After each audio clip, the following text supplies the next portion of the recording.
Last week, we got to play the new modes coming to Grand Theft Auto Online, and it's called Freemode events. And I'd probably say they're the biggest thing to happen to GTA Online since Heists. Is that too grand? No. There you go. Unanimous. Sort of. But it's a bunch of stuff. It's kind of hard saying like free mode. It's actually a bunch of different modes, very different in what you do in them and how you access them. So the big thing to say is it kind of removes the need to ever, once you're in GTA Online, to actually go and enter anything or accept missions. You don't need to go into a lobby. So it's like if you just want to go and hang out in GTA Online like we sometimes do at lunch, you can just go into online and stuff will happen. Like there will be events that appear, I think, like every 12 minutes or so. So a free mode event is triggered every 12 minutes, and I think Rockstar called them like ambient events. So they happen in the background, and you can take place if you want to, or you don't. It's entirely up to you. It's a nice way of earning kind of extra cash, extra RP, without waiting around in lobbies, because sometimes that does take a while. Yeah. But also, like if you're just waiting for people to turn up between heists and stuff like that. So it's kind of a playlist that you don't even have to like set any parameters. Exactly. Obviously, the content is free. You're not going to be charged for it. The first one that we played was called the Fastest Speed Challenge, which is pretty obvious. Pretty self-explanatory. You've got, I think it was 3 minutes or a few minutes to clock up the fastest speed possible. Yeah. So and that includes getting whatever car you want from your garage. Yeah. So picking the biggest strip of land. I mean, some of us went down to the airfield. So it's just a if you huge choose to take partake in the event, you have an X amount of time to prep for the event. So we were all getting in the fastest car that we own and getting to a place in the map where you can make a decent fist of it. So I went down to the highway. Somebody went to the airport. Yeah. So you want obviously a big strip of continuous road to clock up the miles. Mileage. The speed. The speed. There you go. Sorted. And then obviously whoever wins, the top 3 people get rewards, RP and cash. And then you basically hang around until the next one kicks in 12 minutes later. Now, the next one we played was probably my favourite of the lot, and it was called Penned In. And the idea was that everybody kind of meets in a central area, and when everybody's there and the event triggers, there's a big kind of coloured dome that covers the cars, and you've got to stay inside that dome to survive.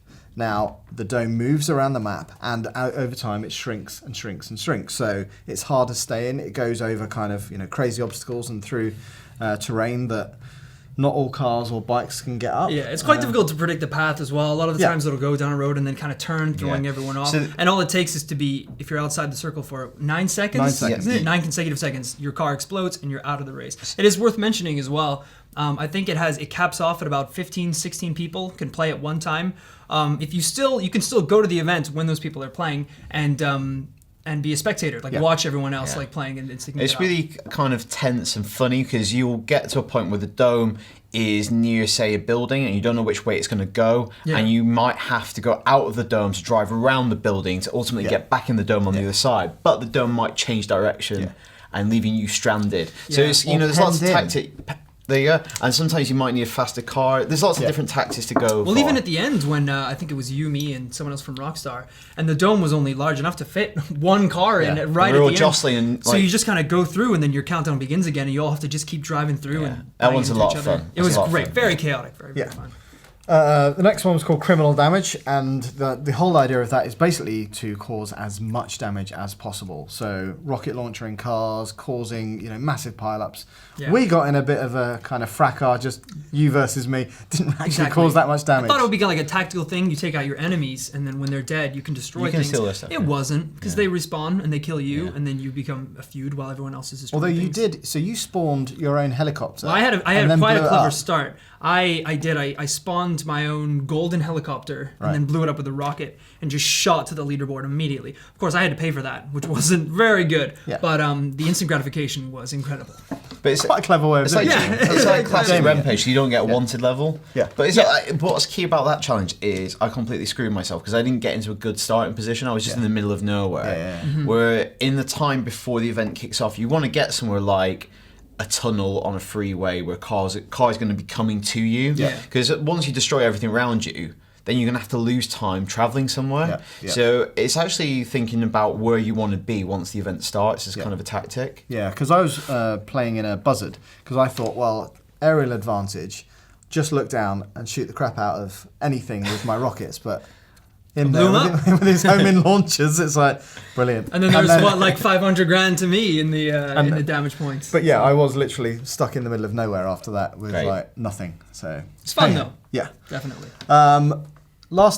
Second to last up was Kill This Competitive, and that's when we all bundled into helicopters, and all of the Merryweather mercenaries came towards us, and so 2 teams of 4, I believe. So you had a pilot, somebody on the front gunner, 2 people on the side, Gatling guns, and you basically had to take out as many of the Merryweather guys as possible. Who can take most down Merryweather? And they were like on the floor. There were other helicopters, so it was a bit like a shooting gallery, but also a lot of teamwork because you have to communicate with your pilot. Yeah. That's pretty fun. You know how difficult it is. All the guns have certain ranges that they can hit. So it's all about communication. I'd say in that one. But it was really good. It's one of those things where you want to have that opportunity in free mode to be able to destroy all these cars and kill all these people without having to worry about the police. Yeah. And it's great that you're given the opportunity with these free mode games. Yeah, I think the important thing about them to state is that if you look at heists, they were vast kind of sprawling missions that would take hours to complete.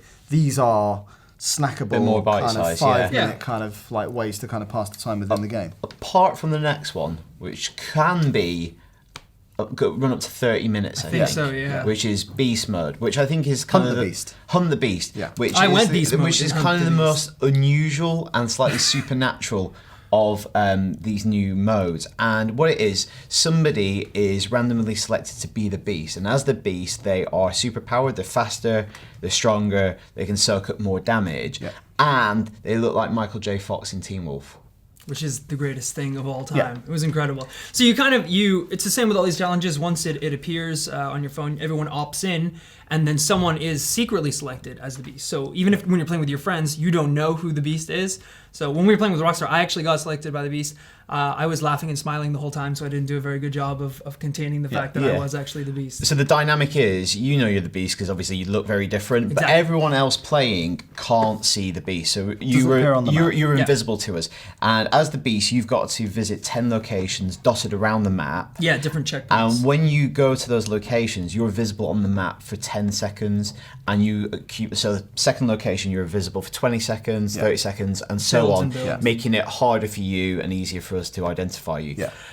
And it's really interesting because we were playing with like 10 people, and some people were in choppers, some people were on the ground, and we were like it's like looking for a needle in a haystack to begin with. Like one person in a city that size. Which is is ridiculous, really but then when you're nearby, you can hear the person growl. Yeah. And then you're kind of looking for people acting out of character, or like people like bumping into, like somebody crashing into stuff. Yeah.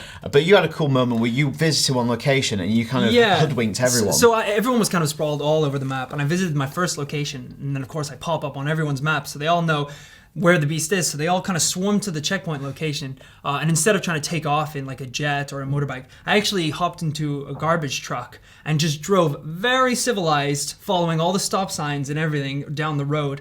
And fighter jets and buzzards and sports cars went whizzing past me, and they didn't even realize that I was just sitting like there heat. in the truck. It was very, very tense, but really, really entertaining. But it was cool because later on we identified that you were in the garbage truck, and I was just kind of like combing the city streets, and I heard this on chat, and I saw at an intersection this garbage truck just like bomb across. I'm like, I've got him. Yeah. And it's kind of this really cool like manhunt situation. Yeah. And it's got kind of this weird supernatural twist because I pulled you out of the car. Yeah. And you're a werewolf. Yeah, and then as well, I was like, okay, game Did you over. have to kill him, or? Yeah, I was like shooting you really close range. I but you soaked up a lot of damage. but I you- reckon I did get trapped in somewhere. You and got, then like, I trapped pretty in the much got doorway. ambushed. But there was no like you could survive a lot of gunfire as the Beast. So yeah, you've got 30 minutes to go to all the locations, and yeah. And I think because we only played it once, I think the more familiar you get with the Beast and his skills, like you can probably do a lot more than get trapped down the back. And hide in a garbage truck. That's probably the worst tactic ever. Who knows? It's probably a way better way. But that's the thing, you have to be in a vehicle really, because otherwise you're very distinctive. Yeah, you don't just walk down the street. So as you got a Michael bright J. red Fox. varsity Yeah. jacket as well. Yeah.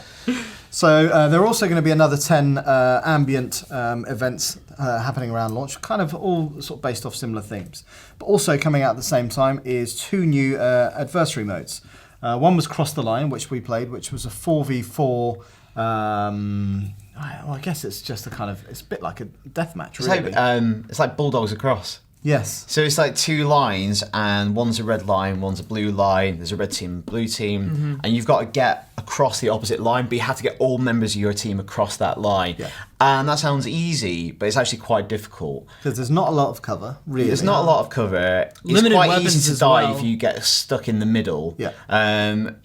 Yeah, it was surprisingly difficult. I thought it was going to be easier. Well, you only get a grenade, a machine gun, and a shotgun. Yeah, one, There's- one single grenade. And there's Yeah. a couple of higher powered weapons dotted around the map. But it was tough. It was definitely tough. You know, another one of those games where communication is absolutely key. Because if you get behind enemy lines, it means nothing if your team are back Yeah, at it's just respawn. one dude, and all yeah. you can do is just hold them back. So Yeah. it was definitely. I found that one of the most difficult games out of them all. I lost every single round. Yeah. So Terrible. yeah, it was better. Put me back as a beast. Way better. But then again, the other adversary mode, which was probably my favourite of the two, was called Hunting Pack. Oh, yeah. Another 4v4 game. The defenders are three guys in fast sports cars or other kind of vehicles, and then one VIP car, and they've got to protect that vehicle from four guys who have basically got to take it out before it gets to its destination. So we played that twice. First time it was a fire engine, which we had to protect. And the second one was like a flatbed truck. It's always quite an awkward vehicle. The whole idea is, Yeah. I mean, there's no it's guns basi- involved. It's if the speed of the VIP vehicle slows down to a certain point or it stops completely, it will explode. Yeah. Like So- that movie. Like that movie, Harry Potter. Yeah. Yeah. So it was definitely one of the fun. Like as we were saying, we are getting some serious Mad Max vibes. You know, you got this big truck. It's all these basically cars Fury trying Road to- meets Speed. It was great. It was And really, because you're really on highways, and the VIP can take any route they want to the destination. Obviously, because they need to maintain a high speed, it's more advantageous if they stay on kind of a straight open road, road, yeah. rather Yeah. than going down back alleys. But you get this kind of amazing zigzagging and like cars trying to take each other out, or two of you on one side of a truck trying to like topple it over or force it into a tree. Yeah. It's really chaotic. Because I think it's hard as well. Yeah. Like so we played. So each game was 3 rounds. So we played 6 matches in all. Not one single time did the VIP actually make it to their destination. Yeah. Or we could be rubbish. Well, that was so. I played as the VIP once. I did okay. Yeah, I think you but got it is hard. It's like as soon as you get hit and the back end spins out and you're like trying to move, you've got 4 cars pinning into you. It's it's really hard. But I similarly, really it's like the some of the Defender. cars as well. Yeah. Is it the Berserker? The Brawler was Brawler, the which sports. is kind of the new sports off-road kind of growling. Yeah, it's in one of the new machine. DLC Yeah, it's packs. It's awesome. in I believe it's Ill-Gotten Gains. It's in there. The last one, right? Yeah. Yeah. But the thing I love about it is that there's all this stuff again, and it's free, which is crazy. It's coming out on September 15th. Interestingly, it's only coming out on PC, PS4, and Xbox One because Rockstar's made a decision that the last gen consoles just aren't powerful enough to kind of support all of this stuff now. Yeah. Which is, I wonder if that spells the end for it. Full stop. We don't know. We'll find out soon.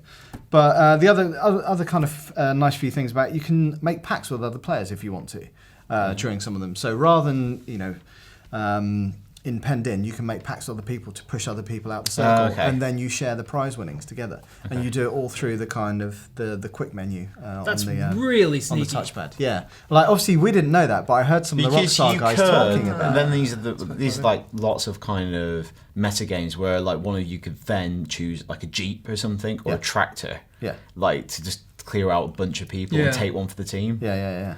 And then the other ambient mode that we played briefly was the one where you had to go around and get all the checkpoints, which were dotted around cities. Some just kind of on roads and others hidden on top of stuff that you've got to climb up. And again, that would make sense to work as a team to get as many as possible. Yeah, it was like Challenge Annika. Although I did win that, and I wasn't. Well, I was in the team, bathroom, so good. I wasn't really in the competition. I think it's, I really enjoyed all these activities. Obviously, if you play a lot of GTA Online, they've done some updates where, you have gang wars now that appear randomly. Yeah. But even when you're doing those, it's just kind of enemies that are appearing on your map in Freemode. It doesn't really feel like it's its own thing. Yeah. I think this is like the perfect balance. I know we have been very frustrated often hopping in and out of lobbies, and you can spend most of your time playing the game waiting for screens to load. So this is that perfect middle ground where you can play all these different game modes without having to jump in and out of lobbies. Yeah. It works There's perfect. a lot of variety, which I think is really cool. Yeah. So that's it. GTA Online free mode events come out on September the 15th, and for all things Grand Theft Auto, stick right here on IGN.